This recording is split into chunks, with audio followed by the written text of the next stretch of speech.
네, 그는 보이지 아니하시는 하나님의 형상이요 모든 창조물보다 먼저 나신 자니 만물이 그에게 창조되되 하늘과 땅에서 보이는 것들과 보이지 않는 것들과 혹은 보좌들이나 주관들이나 정사들이나 권세들이나 만물이 다 그로 말미암고 그를 위하여 창조되었고 또한 그가 만물보다 먼저 계시고 만물이 그 안에 함께 섰느니라. 오늘 제3장으로 해서 창조 개간에 대한 이야기입니다. 그동안 우리가 이제 하나님의 작정과 예정 이런 걸 공부했다고 한다면 그것이 어떻게 이루어지는지 그 내용을 이제 확인할 때 해봅니다. 일단 문제 제기로 해가지고 창조의 정의는 무엇인가, 창조의 동기는 무엇인가, 창조의 목적은 무엇인가 해서 세 가지의 문제 제기를 일단 제시를 할 때 했어요. 그래서 아래 내용들을 우리가 쭉 공부를 할 때 해가면서 그런 것들이 나름 정리되어지는 이런 걸 기대해 봅니다. 일단 성경에서의 창조 교리는 보통 성경에서 1장과 2장의 내용으로 이렇게 이야기를 하고 있어요.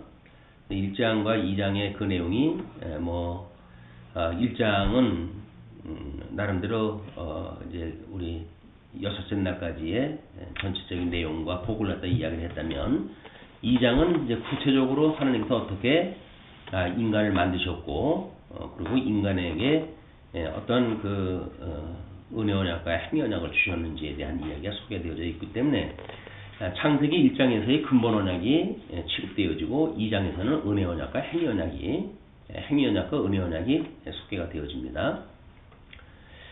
다음 요한 1장 3절에 성경에서 말하기를 이제 우리 예수 그리스도 태초에 하나님이 예수 그리스도께서 천지를 지은 것으로 그렇게 소개가 되어져 있는가 하면 우리 본문 읽었던 대로 골로새서 1장 15절로 17절 여기도 직접적으로 이제 하나님이 천지 창조했던 것을 언급되어진다는 거죠. 그 다음에 네 번째는 창조의 신성과 위엄, 그 다음에 찬양 등이 성경 여러 군데에서 지금 언급되어지고 있기 때문에 창조 교리는 성경에서 이미 말하고 있다. 그런 거 이야기입니다. 그런데 이제 그 설명을 하기를 하나님의 사역을 통해 가지고 하나님의 사역은 영원한 사역과 시간 사역이 있다. 이렇게 이제 이야기를 해놨잖아요. 그런데 영원한 사역과 시간 사역으로 나누게 되면 작정과 예정, 그다음에 창조와 섭리 이렇게 나눠질 수밖에 없겠죠. 그런데 이제 이 천사라든지 이런 영계에 대한 것이 언급이 없다. 또 이제 물질 세계의 창세기라는 건 물질 세계다. 이렇게 제안을 하게 되어지는데 하나님의 사역을 창조 사역과 섭리 사역으로 구분을 하게 되면 그 창조 사역은 천상계 사역과 그다음에 우리 섭리 사역으로 나뉘어질 수가 있겠죠. 그다음에 여기서 말하는 작정과 예정은 하나님의 뜻입니다. 그건 이미 정해진 뜻이지 그게 사역이라고 하는 걸로 되어질 수는 없죠. 그러나 이제 하나님의 뜻이 내재고 그거로부터 외향으로 나온 것이 섭리라고 했을 때 창조 섭리라고 봤을 적에는 작정과 예정이라고 하는 그거를 영원 사역으로 표시할 수 있으나 그건 전제가 있어야 되죠. 작정과 예정은 하나님의 뜻이기 때문에 영원한 사역으로 설명하는 것은 제한된 또는 전제가 필요한 그런 그 이야기이기도 합니다.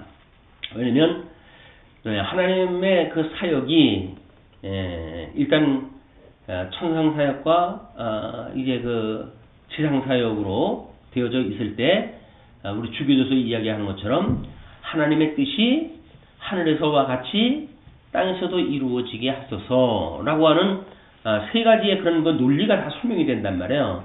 그럼 하나님의 뜻은 영원하신 하나님이기 때문에 내재적으로 영원하신 하나님이 가지고 계신 뜻이죠. 그러나 영혼이라고 하는 세계이기 때문에 그 하나님의 영원한 사역으로 해가지고 작정과 예정이 이루어졌다. 하늘에서 이루어졌다 그런 그 이야기 아니겠어요? 그리고 우리 천상사역이라고 이렇게 보여지는 겁니다. 그 다음에 이제 섭리라고 섭리 사역으로 나눠놓고 보게 되면 그 섭리는 창조와 섭리가 아니라 언약과 성취 섭리로 나뉘시겠죠. 그것이 더 구체적인 이제 구분 방법이라고 생각이 들어서 일단 그 설명했던 내용을 좀 더 풀어가지고 양대 언약 우리 통속 성경 개념에서 이야기하는 개념으로 이걸 정리를 해야 성경 전체에 말하고자 하는 것하고 어울리게 되어집니다.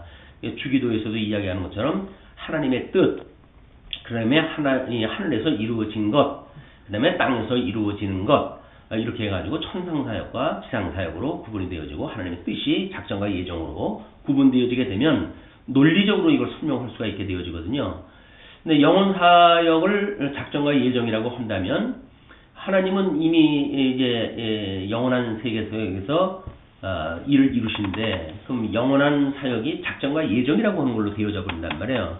근데 우리가 그 이제 성경 개론의 어떤 구조를 보게 되면 영원한 언약 성취로 우리가 이야기를 하거든요. 그 영원한 사역이라고 하는 거를 영원한 언약 성취로 구분이 되어지기 때문에 저는 섭리에서 서계가 되어지는 걸로 보통 그렇게 구조가 되어져 있어요. 그림을 그렇게 이제 이해를 하시면 좋을 것 같고, 다음에 창조의 요입니다. 창조는 하나님 자신을 표현하는 한 수단에 불과하다.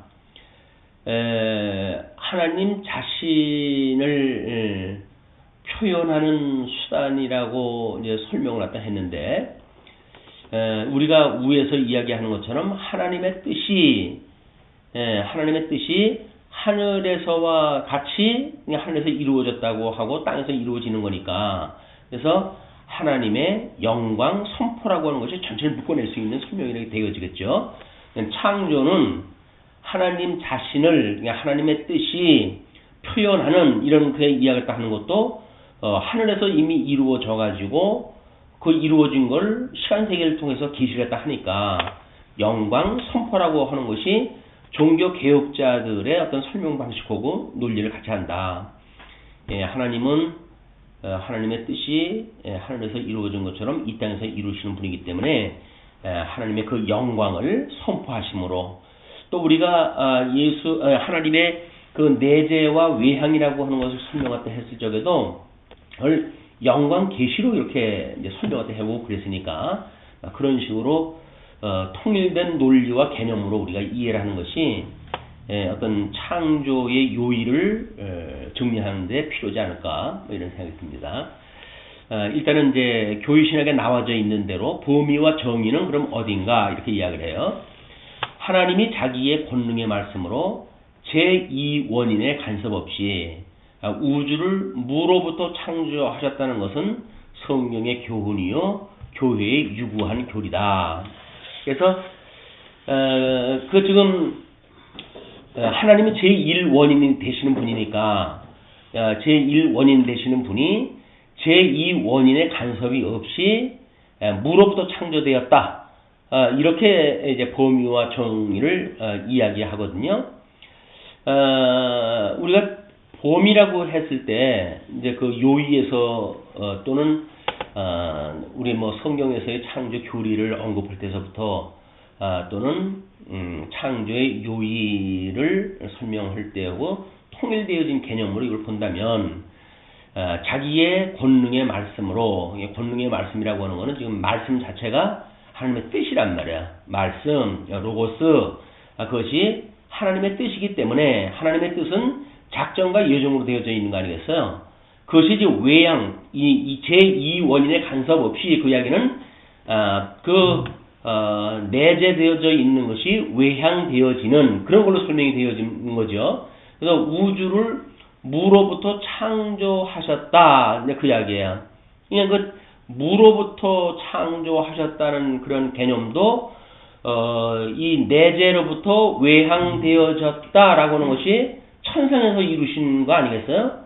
그럼 천상에서 이루시는 그 영원한 거이기 때문에 이미 영원한 창조가 이미 이루어졌고 그것을 시간과 공간과 형상으로 계시되어지는 것, 이것이 천하계의 창조란 말이에요. 그러니까 천상계의 창조와 천하계의 창조를 구분해서 설명하지 않으면 창조 세계는 마치 아무것도 없던 거로부터 창조가 되어진 걸로 보여지니까 하나님의 실존이라고 한다면 하나님의 뜻도 그 실존이 가지고 계신 뜻 아니겠어요? 그러니까 그 뭐라고 그걸 개념을 봐야 되느냐라고 하는 문제가 나오게 되어지는 겁니다. 그래서 무에서 창조라고 하는 그런 것이 아무것도 없던 거로부터 나오는 걸로 이렇게 이야기 되어지기 때문에 존재 방식 아니겠어요? 하나님은 지금 영원한 존재 방식으로 존재를 하신단 말이야. 그리고 그분이 뜻을 가지고 계시단 말이야. 그것도 또 이제 하나님의 존재 방식이란 말이야. 그 존재되어졌던 것이 외향으로 드러난 것이 하늘에서 이루어진 천상의 창조란 말이야. 그러면 천상 창조라고 하는 그 이야기도 이미 없던 거로부터 하는 것이 아니라 내재가 외향되어졌던 존재 방식이란 말이에요. 존재 방식이 달라진 거다. 이렇게 되어져야 이론론적으로 그걸 설명을 할 수가 있기 때문에 무로부터 창조되어졌다고 하는 그 개념은 이제 어떻게 보게 되면 우리 불교에서 이야기하는 것처럼 색즉시 공이요 공즉시 색이다. 이거는 공이나 색이라고 하는 것이 동일하다고 보는 것처럼 그런 개념으로 조금 하위 개념으로 설명하는 방식으로 이제 오해할 수가 있으니 천상계의 그 창조는 이미 하나님의 뜻이 하늘에서 이루어진 것이다. 이거는 존재 방식이 이게 달라지는 것으로 이해가 또 하는 것이 아마 존재론적 이해가 상당히 논리적으로 우리가 이해할 수 있고 설득될 수 있다고 보여집니다. 이야기가 조금 좀 뭐 어려울 수는 있어요. 뭐 존재에 대한 뭐 방식이라든가 뭐 이런 것들이. 그러나 우리가 이제 지난 그 1장과 2장을 공부하면서 나름 이제 그 뭐 어느 정도 확보되어진 개념이라고 생각을 하고 이렇게 넘어가겠습니다. 이제 그래서 이 문제 제기를 뭐라고 그랬냐면 창조는 무에서 창조가 아니고 영원한 것이 시공형화되어 것이다. 라고 이렇게 문제를 이제 달아서 족을 달아서 설명을 했단 말이에요. 근데 그 설명도 결국은 뭐라는 뜻이에요? 무에서 창조가 아니다. 그리고 영원한 것이 시공형화되어진 거다. 근데 이거를 이렇게 나눠놓고 설명을 하게 되면 영원한 것이 시공형화되어진 거는 천상계의 창조를 가지고 천하계의 계시의 역사로 보여준 거다. 이런 설명은 되지만 하나님의 뜻이 하늘에서 이루어진 것은 설명이 안 되잖아요. 그러니까 이 문제도 일단 논리적으로 우리가 대답을 해놓은 그 방식을 떠나게 되면 이제 이렇게 어떤 간극이 생긴다. 그래서 하나님의 뜻이 하늘에서와 같이 땅에서도 이루어지게 하셔서 우리 주님께서 가르쳐 주신 그 기도에 의할 것 같으면 이제 그 하나님의 뜻이라고 하는 하나님 그 본체적 실제가 이제 우리가 그 뜻이라고 그랬다고 하면 그 뜻이 실현되어진 것, 외향으로 나타난 것, 그것이 우리가 천상계의 창조라고 그랬단 말이에요. 그렇기 때문에 무에서 창조되어졌다는 것이 아니라고 하는 이 지적에는 우리가 동의할 수 있지만 영원한 것으로부터 시공형화되어진 것이다 라고 하는 설명 방식은 절반의 설명이다 그 이야기예요. 하늘에서 이루어진 것은 설명되지 않고 땅에서 이루어지는 것만 설명되어지는 거니까 절반의 방식으로 이제 이걸 이해를 했다. 이렇게 설명할 수가 있겠죠. 우리는 당연 간단해요. 그냥 하나님의 뜻이 하늘에서 이루어졌고 그리고 이 땅에서 이루어지는 것이 하나님의 계시 방식이란 말이에요. 그리고 하나님의 뜻이 하늘에서 이루어진 것은 내재가 외향되어지는 그 말씀의 본질이고 그리고 이제 그 말씀의 본질이 천상에서 이루어졌다고 하는 그것이 이 땅에서 이루어지는 것이 시공형적으로 계시되어지는 거다. 그래서 그 영광 선포다. 이렇게 했을 때 종교 개혁자들이 봤던 어떤 계시관 세계관의 문제 이런 거하고도 맥을 같이 하고 통일적 설명을 할 수가 있다. 그리고 주기도에서 이야기하는 것처럼 하나님의 뜻이 하늘에서와 같이 땅에서 이루어지게 하소서라고 하는 그런 그 기도의 내용도 충분히 논리적으로 그런 기도를 우리가 이런 신학적 의미를 가지고 기도할 수가 있단 말이에요. 근데 만약에 이런 개념으로만 보게 되면 하나님의 뜻이 하늘에서 이루어졌다고 그러는데 그러면 이루어진 것이 여긴 지금 설명이 안 되잖아요. 그리고 시공형화되어졌다라고 하는 이야기는 이 땅에서 이루어지는 거기 때문에 이 땅에서 이루어지는 거는 우리가 기로에 반영될 수 있지만 하늘에서와 같이라고 하는 건 설명이 생략될 수밖에 없단 말이에요. 설명이 안 되고 있으니까. 우리 방식대로 설명하는 것이 종교 개혁자들의 세계관을 우리가 설명하는 방식이나 교회신학에서 설명하는 방식이나 또는 주기도에서 이야기하고 있는 내용이나 통일적으로 이걸 묶어낼 수 있는 그런 어떤 그 논리라고 하는 것을 염두에다 두시는 것이 아마 이 창조론을 이해하는 데 매우 중요할 거라고 보여집니다. 다음 삼위일체 하나님의 행동. 만물이 단번에 성부로부터 성자로 말미암아 성령 안에서 나왔다. 이건 뭐 교회신학의 설명 방식이에요. 각 사역적 부분의 시류는 성부, 사상 혹은 이념은 이게 이제 우리가 에베소서에서는 성부 하나님의 작정과 성자 하나님의 이제 그 구속 사역과 그다음에 성령 하나님의 인치심 막 이런 거 논리로 설명이 에베소서에서는 됐었죠. 그런데 여기서는 지금 각 사역적 부분의 시류는 성부, 그다음에 사상 혹은 이념은 성자, 그다음에 생명은 성령에서 나왔다. 이렇게 이제 구분했다 한 거예요. 사역적 부분에 대한 걸 설명을 한 겁니다.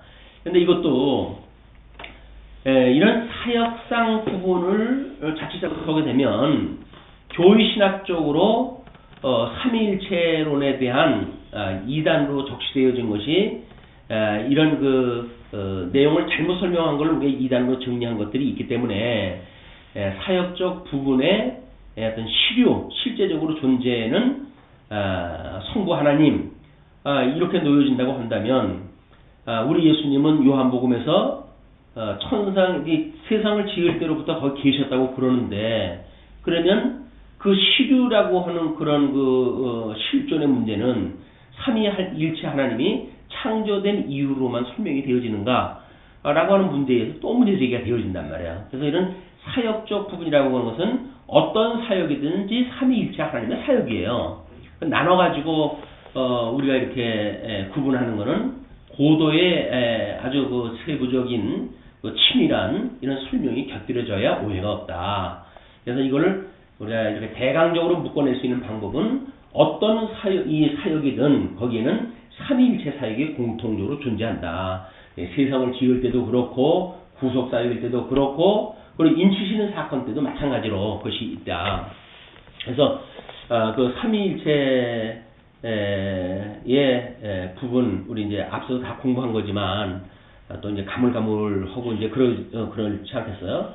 그렇기 때문에 어떤 이런 과정적이나 또는 사역적이거나 이런 구분을 갖다 하는 거는 많은 설명이 있어야 이제 과거에 이단으로 설명했던 거를 우리가 피할 수 있는 설명 방법이 되어지니까 유념할 필요가 있다. 이렇게 경계를 갖다 일단 하고 넘어가는 걸로 하죠. 다음에 하나님의 자유적 행동, 절대적 필연성과 상대적 필연성. 이 절대적 필연성이라고 하는 것을 작정 때문에 하신다. 뭐 이제 이렇게 이야기를 해요. 사실은 이 절대적 필연성이라고 하는 것에 대해서 문제제기를 이제 이렇게 이야기해요. 하나님의 절대적 필연성이면 자유적 행동과 모순이 되어진다. 이건 언어적 모순이 일어난다는 거예요. 절대적으로 필요하기 때문에 이걸 한다면 스스로 자유적으로 행동한다라고 하는 것하고 이게 모순이 일어나니까 그래서 하나님의 자유적 행동 이것에 대해서는 절대적 필연성이라고 하는 것이 아니라 우리들의 이 창조의 문제는 하나님이 계시기 때문에 드러나는 것이죠. 이제 그걸 이 사람들은 절대적 필연성이라고 설명을 했는데 내재되어져 있는 하나님의 그런 뜻은 외향으로 드러날 수밖에 없는 이런 것이 우리가 이제 하나님의 뜻이 하늘에서 이루어진 걸로 설명을 하지 않았어요. 이건 절대적 필연성이라고 설명하는 것이 아니라 내재와 외향 앞부분에서 또 우리 예정을 갖다 이야기할 때 그렇게 설명을 했으니까 통일을 갖다 해야 문제가 없다. 절대적으로 필요하다라고 만약에 이야기하는 것은 어떤 필요에 의해서 하나님이 할 수밖에 없는 그런 걸로 되어지니까 하나님 존재 자체가 뜻이 있고 그것이 외향으로 드러난 것이 천상 사역으로 보게 되면 이런 그 모순 관계를 우리가 피해가지고 설명할 수가 있기 때문에 그렇습니다. 그러니까 작정 때문에 하신다 뭐 이런 것이 모순이란 말이야. 작정 때문에라고 하는 것이 조건이라는 이 때문에 하는 이유 접속사 아닙니까? 근데 작정이라고 하는 것은 하나님의 뜻이고 내재되어진 뜻이고 그리고 그것이 이루어진 것이 뭐예요? 외향으로 드러난 것. 그게 하신다라고 하는 천상사역이란 말이에요. 그건 하나님 한 분이 작정하시고 그 뜻이 외향으로 드러났는데 그것이 어떤 절대적 필요성에 의해 가지고 작정이 바꿔서 나온 것처럼 설명하는 방식은 오해의 여지가 있다. 이렇게 생각을 하시게 되면 또 여기서 문제 제기했던 것처럼 자유적 행동과 모순이다 라고 하는 그런 그 문제도 제기될 것이 없죠. 이것도 피해갈 수가 있다.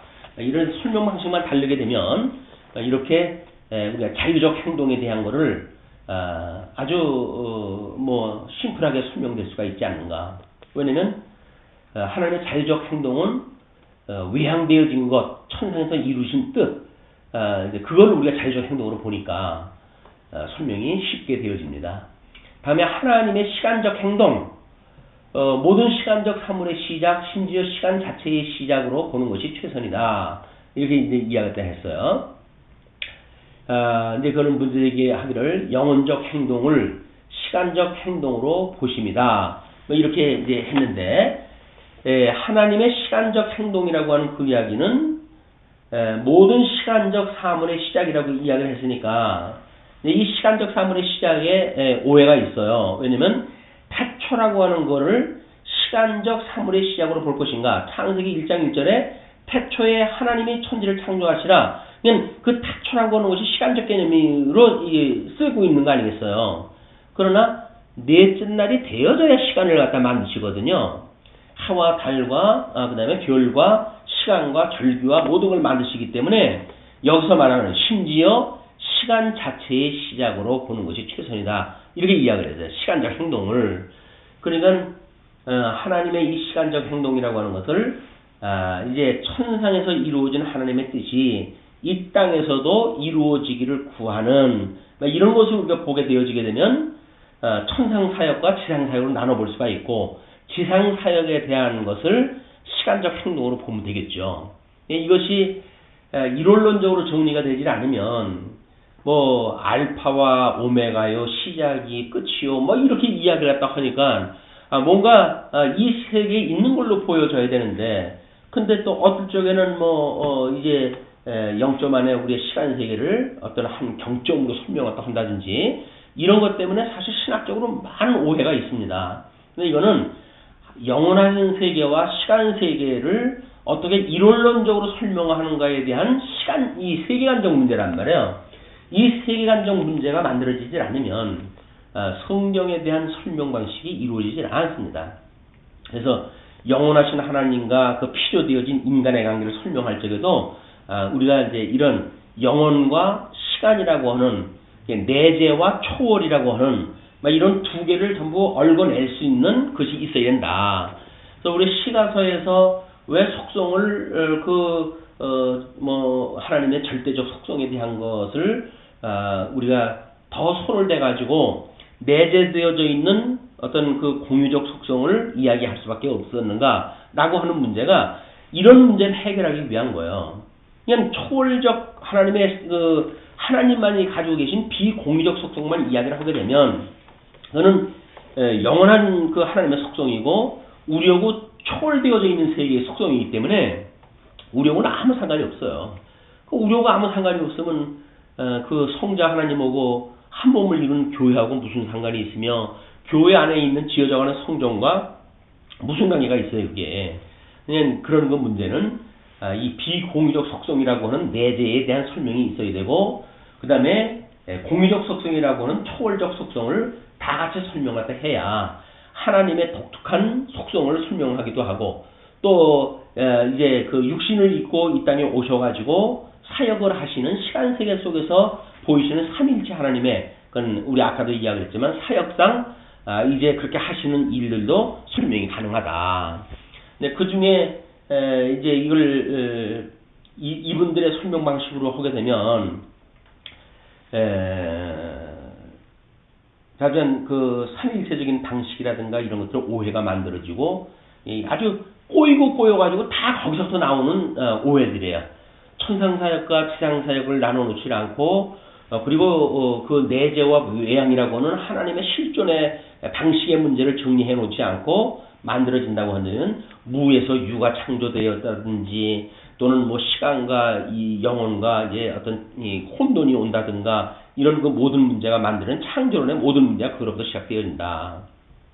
자, 그렇게 해서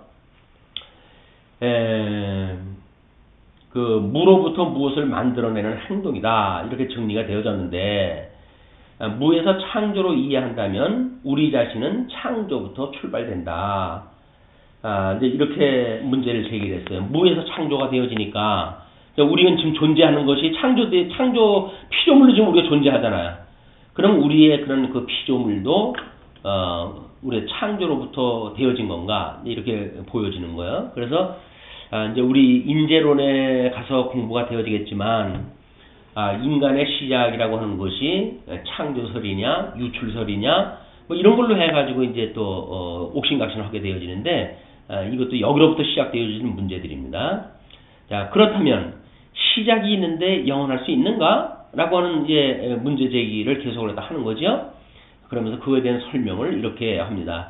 만물이 하나님에게서 나오고 하나님께로 돌아간다. 해 아래 모든 것은 헛되다. 실제가 아니므로 또 우리는 영혼에서 그리스도 안에서 실제 있었다. 이제 이 시간 세계에서는 무이다. 이제 이런 그 문제가 우리 윤리 문제로 가게 되면 우리 구속이라고 하는 것이 영원전 구속으로 해야 다 완성되었다는 거 아닙니까? 그 말은 맞아요. 그렇다고 한다면 그 뜻이 이 땅에서 이루어지는 걸 통해 가지고 우리가 그걸 깨달아가고 믿어가고 그래서 하나님을 경외함을 배우는 일인데 그거를 싹둑 전부 영원 세계에 다 이루어졌다. 그러므로 경전과 같은 거야. 인생은 뭐 여기서 뭐 구원을 그렇게 뭐 이야기를 하고 무슨 인간의 그런 의의를 이야기하려고 그러느냐 이렇게 일축시키는 문제가 성도들의 모든 윤리에 오해가 이제 있게 되어지는 거예요. 왜? 이미 영원 전에 다 구원받았는데 뭐 그거를 이제 자칫 잘못 예정론을 이해하는 사람들은 나는 이미 구원받기로 예정되어졌기 때문에 지금은 문제가 없어 이렇게 보는 거랑 똑같은 거예요. 왜? 이미 여기서 출발 자체가 뜻이 그런 것이 시간 세계 속으로 이제 드러나는 걸로 직접 설명이 되어지기 때문에 또는 뭐 피해간다고 해가지고 천상에서 그것이 이루어졌다고 치십시다. 그럼 천상에서 이루어진 것이 이 땅에서 계시되어지는데 그러면 계시되어지는 성도들의 구원 문제가 영원한 것이 지금 이루어지는 거니까 우리들의 과거, 현재, 미래라고 하는 것을 통틀어 가지고 영원한 세계에서 이루어졌을 거 아니겠어요. 그러면 우리가 여기서 마구잡이로 한다는 이야기는 말 자체가 아니죠. 논리적으로. 영원한 것이 이루어졌기 때문에 과거의 구원을 받았으면 현재의 구원을 받았고 그럼 미래의 구원을 받는 걸 우리가 믿는다고 한다면 그게 영원한 구원이란 말이에요. 과거, 현재, 미래를 통틀어 가지고 구원받는 거. 근데 구원을 받았어. 과거와 만들어 놓고 그럼 미래에 대한 모든 삶에 대해서 우리가 어떤 구원하고 무관한 삶을 산다고 한다면 우리들의 구원은 영원한 구원이 아니다. 과거형 구원이 시간 세계에 있어서 과거의 구원용으로 빠진다. 그것이 이제 우리가 끊임없이 우리 그 뭐 구원파에서 하는 논리라고 이렇게 이야기를 했어요. 그래서 시편을 우리가 이제 강의할 적에 웨스트민스터 신앙고백 67번인가 그래서 영혼에 이르는 회개를 확인하고 그러지 않았어요? 영원한 우리는 육신을 가지고 있기 때문에 끊임없이 이 하나님의 말씀 앞에 죄 있는 것이 드러나게 하시는 거란 말이에요. 이거는 하나님께서 가나안 7 족속을 남겨놓으신 것은 은혜로 그들이 그 나라를 누리고 사는 걸 깨닫게 하시고 해서 남겨놓은 건데 그것이 우리하고 뭔 상관이야? 해가지고 우상 섬기는 7 족속하고 짝짝꿍하고 살아가는 것이 우상 숭배하고 타락되어지는 거란 말이에요. 마찬가지로 왜 예수님이 구원시키는 성도들을 육신의 소욕 속에 두신 상태로 구원하다 해가시는가? 7 족속 안에 살아가는 언약 백성들도 똑같은 그 실체적인 문제니까 그렇게 해가지고 우리가 구원받은 것이 하나님의 은혜예요. 끊임없이 죄악으로부터 우리 구원하신 하나님을 기억을 하고 그 하나님의 은혜의 영광을 찬양하고 이런 걸 배우게 하시기 위해서 남겨둔 건데 뭐 구원받았기 때문에 이제 문제가 없어라고 한다면 이스라엘 백성들이 이 가나안 땅 들어가가지고 우상 섬기면서 그냥 아무 죄의식 사는 거나 달리 하는 것도 없다. 아주 상당한 중요한 그런 그 윤리 문제입니다. 그래서 성도들의 그 윤리에 어떤 물론 뭐 처음에는 아주 자유로울 수는 있죠. 뭐 율법주의 그동안 이제 우리가 율법을 얼마나 그 무겁게 받아들였어요. 그래서 우리가 이제 그 율법에 의해 가지고 구원받는 것이 아니라 하나님의 의로 말미암아 구원을 받았다라는 걸로 해가지고 엄청나게 편해졌는데 편해진 걸로 해가지고 끝이 나고 마는 거예요. 그것이 우리 출애굽을 갖다 했던 이스라엘 백성들의 모세의 그 노래 이후에 불만하는 백성들하고 똑같은 그 문제다. 끊임없이 시험을 통해 가지고 하나님께서 우리를 이제 하나님께서 해가신다고 하는 은혜를 깨닫게 하시는 섭리가 있는데 그거를 기억하지 못한다고 한다면 우리는 복음의 반쪽밖에 모르는 거다. 그 다음에 뭐 이제 해 아래 모든 것은 헛되다라고 하는 그런 그 이야기는 헛되다라고 하는 것이 뭐가 헛되다고 하는 것도 모든 것이 헛되다고 하는 것도 어떤 의미로서 헛되다고 하는 것이 우리가 설명이 되게 되겠죠. 이거는 목적적 가치상 것은 어떤 그 헛되다고 하더라도 만약 그것이 수단적인 입장에서 보게 되면 하나님을 배우는 도구이기 때문에 헛될 수가 없는 거예요. 성경 구절 아무거나 갖다 놓고 헛되다라고 그랬으므로 아무것도 아니다. 계시에게는 이렇게 보는 일은 아주 단순한 무식한 사람들이 하는 이야기입니다. 세상에 이 계시로서의 우리가 가치가 있고 의미가 있는 건데 앞에서 문제제기를 했잖아요. 창조의 목적은 무엇인가? 뭐 하나님을 배우게 하시고 깨닫게 하시는 그런 그 일인데 그것이 헛되다고 하는 걸로 일축해버리게 되면 앞에 대의를 갖다가 제시했던 대전제가 이미 무너지는 일이기 때문에 스스로의 모순적인 설명이다. 그리고 뭐 이제 우리는 영혼에서 그리스도 안에서 실제 있었다라고 하는 것도 마찬가지예요. 영혼에서 그리스도 안에서 실제 있었다라고 하는 그런 그 이야기는 물론 영혼 전에 우리가 예정되어지지 않았어요. 그리스도 안에서 예정되어졌기 때문에 아마 그런 거 놀릴 수는 있어요. 그러나 하나님의 뜻이라고 하는 그것을 우리들이 지금 현재 있는 존재와 동일시한 존재로 놓고 설명을 하게 되면 그게 선제론이 되어지는 거예요. 선제론은 기독교론에서 그 이단으로 시비가 있던 그런 그 문제이기 때문에 예수 그리스도는 선지하신 분이다라고 하는 것은 우리가 인정하지만 그 예수 안에 있는 우리가 선제되어졌다라고 하는 그런 그 이야기는 오해 여지가 있어요. 이런 설명은 매우 위험한 설명 방식입니다. 그래서 뭐 그리스도 안에 실제 있었다라고 하는 것이 이것이 그 선제론이란 말이에요. 영원한 세계 속에서 이미 있었으니까 선제론인데 이게 시간 세계에서는 무다 이렇게 이제 해석을 하다 한 거죠. 근데 그걸 무라고 볼 수가 없죠. 그 다음에 작정은 영혼 안에서 실제한 나를 선택한다. 영혼이 실존이다. 이렇게 되어지는 그런 그 이야기도 우리 선제론이라고 하는 이단 그 교설의 함정일 수가 있기 때문에 그 논리적인 설명이 다 겪어와야 돼. 하나님의 뜻이 하늘에서와 같이 땅에서도 이루어지다라고 하는 논리적 과정을 우리가 빼고 만약 비약을 해버리게 되면 엉뚱한 설명이 되어지기 때문에 주님께서 가르쳐 주신 그 논리를 따라서 설명되어야 된다. 그래서 뜻이 외향되어졌어, 존재되어져 있는 내재되어져 있는 하나님의 뜻이 외향으로 드러나서 이미 영원한 세계 속에서 이루어졌고 하늘에서 이루어졌던 것이 이 땅에서 이루어지는 것이다. 이런 절차를 통해서 설명이 되어져야 오해가 없다. 용어는 부활은 영혼의 그리스도 안에서 있었던 내가 시간 안에서 와서 다시 영혼으로 돌아가는 거다.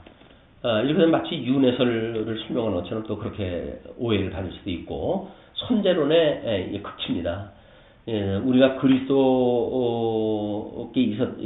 우리가 죽기로 나왔다라고 하는 그 이야기는 하나님의 창조 섭리에 의해서 우리가 이제 만들어졌다는 이야기고, 하나님의 창조와 그 다음에 하나님의 섭리와 그 다음에 하나님의 종말론적 사역에 의해 가지고 우리가 계시세계 속에서 살았다고 하는 걸 지금 설명하는 방식이지, 영원한 세계 속에서 실존했기 때문에 지금은 뭐 아무런 의미가 없는 그런 그 존재다 이렇게 설명한 것이 아니란 말이에요.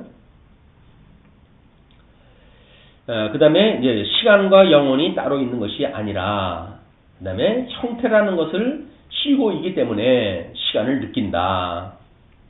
영혼적인 시간, 영혼적 공간, 영혼적 형태, 막 이런 것으로 우리가 더 본질적인 거를 이제 볼 필요가 있다. 이런 거는 시간 우리가 뭐 많은 우리 뭐 관념의 세계든 또는 논리의 세계든 또는 말씀의 실체적인 우리들의 그 믿음의 세계든 많은 사유가 필요한 그런 그 일들입니다.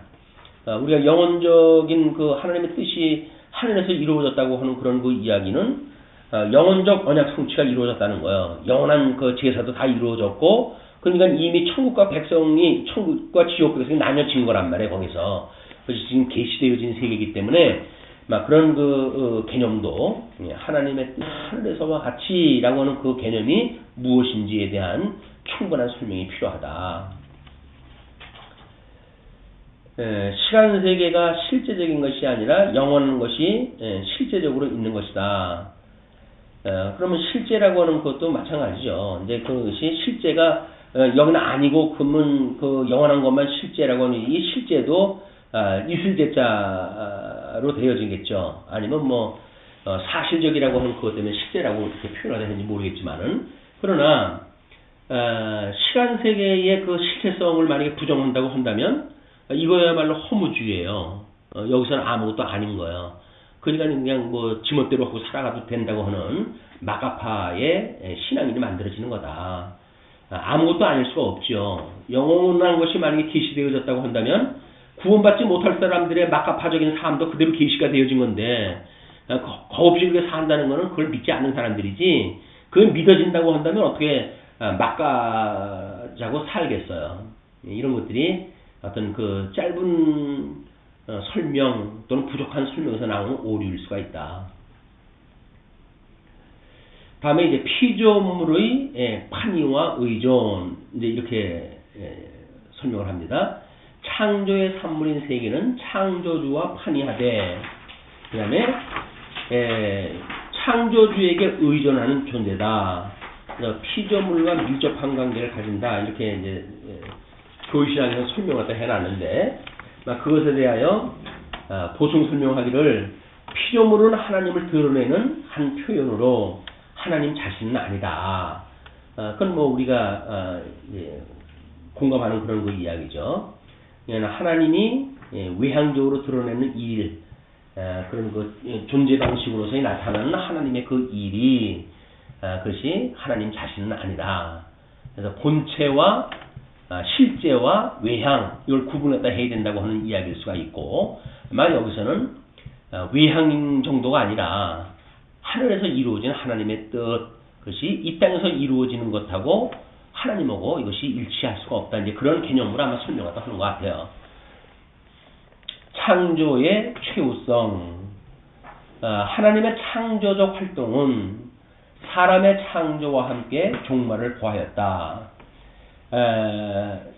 그 창조라고 하는 그런 창조라고 하는 것이 이제 지금도 창조라고 보는 사람들이 있으니까 창조의 최우성을 설명을 하는 거예요. 그래서 하나님의 창조적 활동은 하나님의 창조와 함께 종말을 보하였다라고 하는 그 이야기는 영혼적 언약 성취가 이루어졌다. 그런 그 이야기고, 영혼적 언약 성취가 이 땅의 시간과 공간과 형상이라고 하는 계시 방식으로 지금 계시되어지는 이것을 지상사역이라고 말한다고 한다면, 그 여섯 첫날까지 이미 모든 창조는 끝이 났고 이제는 섭리사역이 있을 뿐이다. 뭐 이런 걸로 이 내용을 우리가 보충적으로 설명을 해야 되겠죠.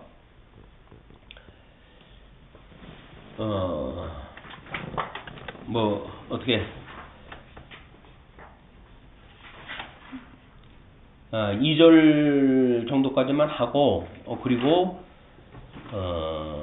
시간이 있으니까 조금 뭐 의문 나는 거를 한번 질문 형식으로 해가면서 10분 정도 이렇게 하죠. 기도하시죠.